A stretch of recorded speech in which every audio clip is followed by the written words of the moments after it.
É a partir de alguma coisa no presente que eu vou voltar à história para que essa história me traga mais elementos que me ajudem a perspectivar o futuro.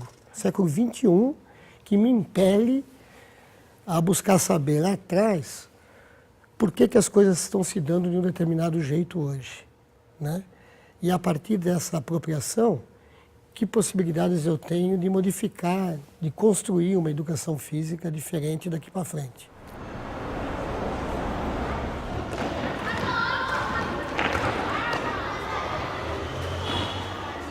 Ó, só que abre a roda para caber todo mundo.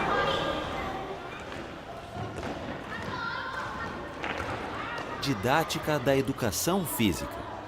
Educação física para todos. Hoje, a gente vai iniciar um conteúdo novo, que é relacionado às lutas. Arranje uma dupla e eu quero que vocês façam esse de acertar no ombro.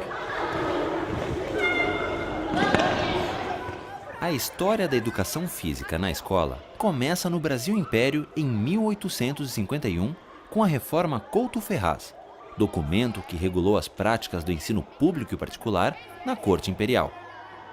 A atividade física não era bem vista pela elite intelectual da época, especialmente entre os pais de meninas, que não queriam suas filhas envolvidas em tais práticas.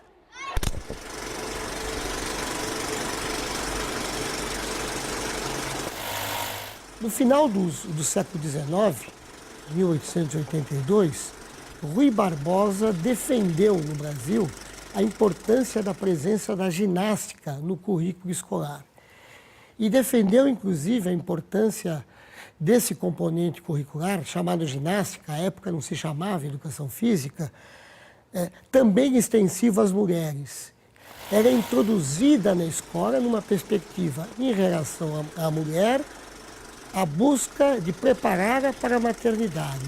E em relação ao homem, de prepará-lo para o trabalho e para a defesa da pátria. Ginástica, ela estava centrada na ideia de modelos europeus ginásticos, francês, sueco, dinamarquês, alemão. Eu importo esses modelos ginásticos para cá com a mesma finalidade de eugenização e higienização dos corpos, construção de corpos sadios e de corpos eugênicos, a partir de uma perspectiva de raça, de corpo perfeito, que era o corpo branco. O Brasil do século XIX desenvolve uma política de embranquecimento da raça. Elege o corpo branco como o protótipo de corpo a servir de modelo ao corpo do brasileiro. Então, a ideia da ginástica surge na escola nessa perspectiva de higienização e eugenização dos corpos. Esse modelo da educação física ajudaria a formar mão de obra para um país que transformava seus meios de produção. Nas primeiras décadas do século XX, o Brasil abandona o modelo agrário, comercial e exportador e adota o modelo industrial. E isso induz a busca de força de trabalho para dar conta do trabalho fabril. E a força de trabalho manual para esse trabalho fabril tinha que ser capacitado por alguém. Esse alguém passou a ser a educação física. E nesse momento, e eu já estou aqui na segunda metade dos anos 30 do século XX, a educação física se torna componente curricular obrigatório, inclusive por força da Constituição brasileira.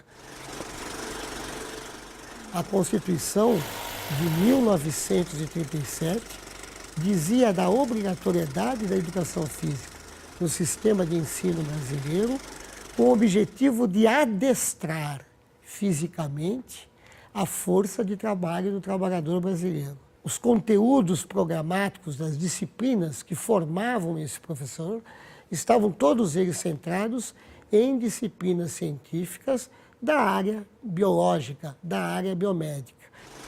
Então a educação física estava aprisionada, primeiro por uma cadeia médica, de tal forma que o professor não se percebia como professor, e sim como um agente de saúde. E o aluno, para ele, não era um aluno, era um paciente. Uma segunda cadeia que aprisionava a educação física era a cadeia militar. O professor não se percebia professor, ele se percebia um sargento, um militar. E o aluno, para ele, não era um aluno, era um recruta, que ele tinha que disciplinar na perspectiva corporal. E uma terceira cadeia se aproxima dessas duas, que é a cadeia esportiva. O professor não se vê como professor e se vê como um técnico esportivo.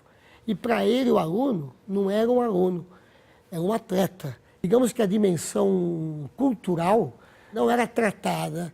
E isso prevalece dessa maneira até a década de 80 na sociedade brasileira, porque a década de 80 é uma década paradigmática, de ruptura paradigmática. Esse processo, ele sinaliza a redemocratização e a possibilidade de um repensar da sociedade brasileira em vários campos da vida social.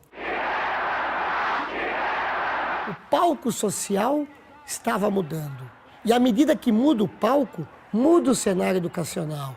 No momento que mudam palco e cenário, mudam os papéis que a educação física estaria representando. E ela passa também a se perceber competente, qualificada, para exercer papéis vinculados à compreensão da cultura corporal. A educação física passou a ter como principal objetivo a compreensão da cultura corporal, que significa entender a relação da sociedade com o corpo e com o movimento. Além disso, a disciplina passou a buscar a inclusão de todos os alunos. O que antes era voltado para os mais aptos fisicamente, agora seria para todos. Vou passar um outro jogo para vocês, que a gente tem que trabalhar um pouquinho mais a força. Então, ó, mão com mão, mão com mão. E a gente vai ver aqui quem tem mais força para tirar o adversário do espaço. Preparado, Matheus? Vai! E aí o Matheus me tirou do espaço. Se a educação física não é só prática, e ela também tem um rol de conhecimentos que deve ser transmitido, que conhecimentos são esses, além dos aspectos da prática, né, que são inerentes à prática, mas que conhecimentos a educação física pode disponibilizar para esses alunos que, ao terminar o seu período de escolarização lá no ensino médio, o que é que ele leva da educação física para a vida dele, para ele então ser adepto da prática esportiva, ser alguém que vai consumir esporte e que vai ter uma vida ativa. Então toda essa gama de conhecimento deve, ao longo do período de escolarização, fazer parte também do planejamento do professor de educação física. Então eu vou colocar pequenininho, para a gente sentar do lado do número. Tá ok? Lembra quando a gente fez o vôlei convencional? No vôlei sentado é a mesma coisa. Vai! Segura, 1, 3, 2, último, procura o buraco. Aê! Rodou. O tempo inteiro lembrando, né, que a gente não aprende só na prática, não aprende só fazendo, tem que ter a pesquisa, tem que ter a parte conceitual, entender o que se faz, aprender sobre o que se faz e dentro de cada atividade as atitudes do jogo. Vou fazer de conta aqui então que nós estamos fazendo uma luta nesse espaço aqui, nesse círculo, então vamos abrir um pouquinho, que só vai entrar no espaço de jogo, de luta, quem for fazer a luta. Vai lá. Cumprimenta antes. Pode ser. E aí, prepara. Vai. Esse ano em específico, eu optei por construir o planejamento junto com os alunos, em fazer o planejamento participativo. Nós votamos e decidimos o que iria ser trabalhado durante o ano. Então, tudo é dialogado, conversado com o aluno. Essa questão da escolha deles, de estar lá o que eles escolheram, o que eles querem fazer, para eles é muito mais significativo, porque eles se tornam responsáveis também. O professor tem que ser acessível. O currículo tem que ser acessível para o aluno. Então, acessibilidade é quais são os caminhos que podem ser dados para que esse aluno chegue aonde você, professor, imaginou que ele poderia chegar. Eu vou lançar essa bola para o outro lado, certo? A outra equipe não pode levantar para pegar a bola, certo? Tem que andar com o bumbum, tá bom? Então, rodou. Ué, tem que sentar, Natália. Tem que sentar, Beatriz.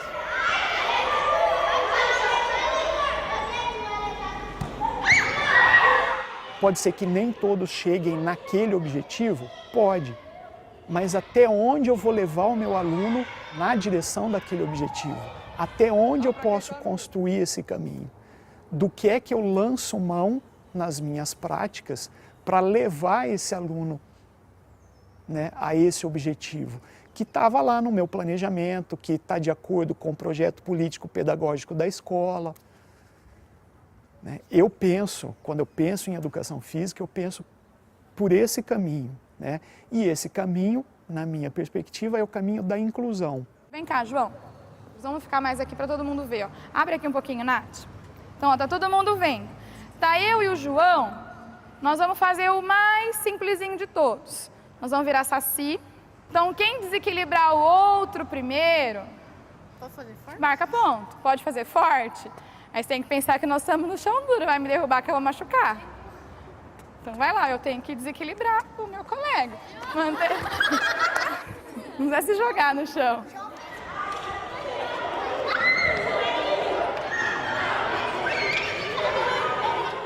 Que a gente não tem que descobrir talentos, de formar atletas, esse não é o objetivo da escola, né? Porque aí foge totalmente a questão da inclusão. Porque você vai excluir todos os outros que querem participar, que querem jogar, se você deixa só os mais habilidosos participando. A questão da inclusão, ela tem um ponto que é básico, que é assim, não basta você incluir o aluno, ou seja, colocá-lo num determinado espaço. Além desta inclusão ou dessa permanência, a necessidade que se tenha é que o aluno tenha acesso a esses elementos da cultura corporal. Outro aspecto é a permanência e a participação efetiva desse aluno nas atividades. É o engajamento desse aluno, é a prática desse aluno na própria atividade que está sendo proposta e foi elaborada pelo professor. Começou! De acordo com os parâmetros curriculares nacionais, de 1997, todos os alunos têm o direito de conhecer e vivenciar as práticas da cultura corporal nas aulas de educação física, independentemente das habilidades e das características de cada um.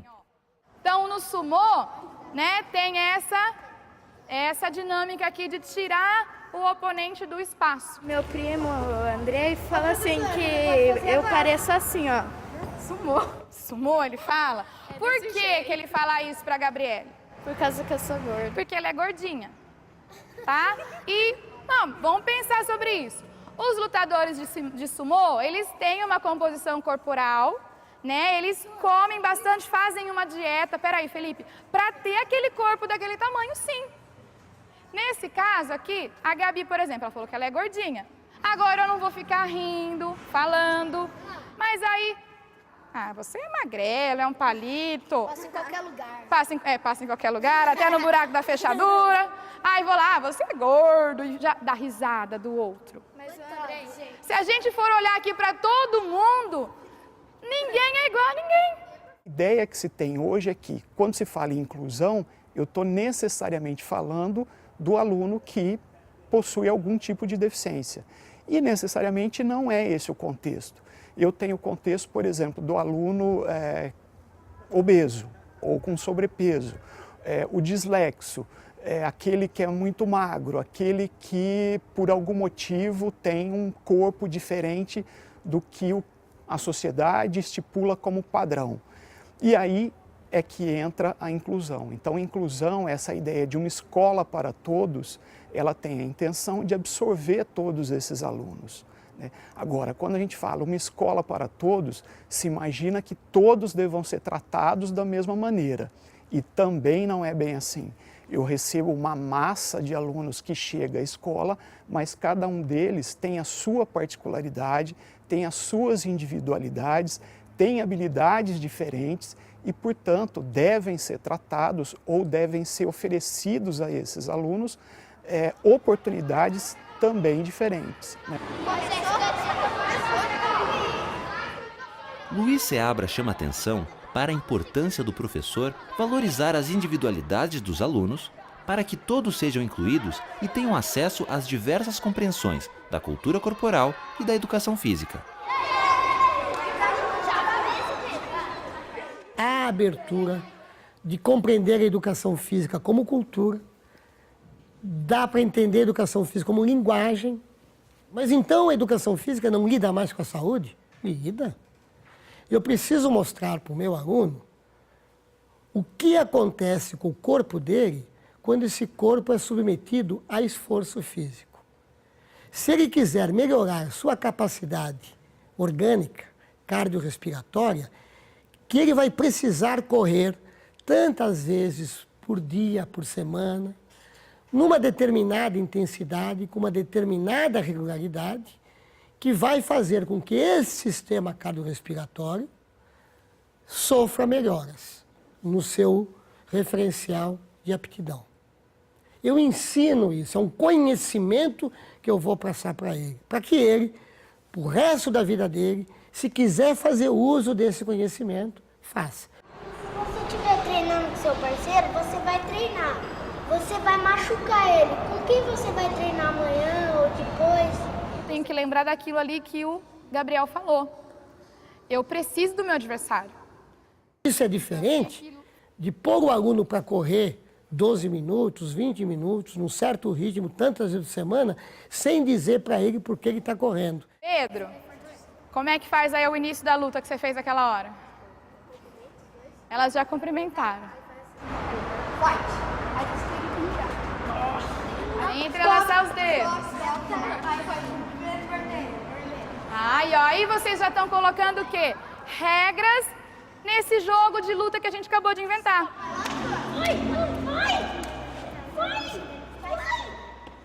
Qual é o objetivo?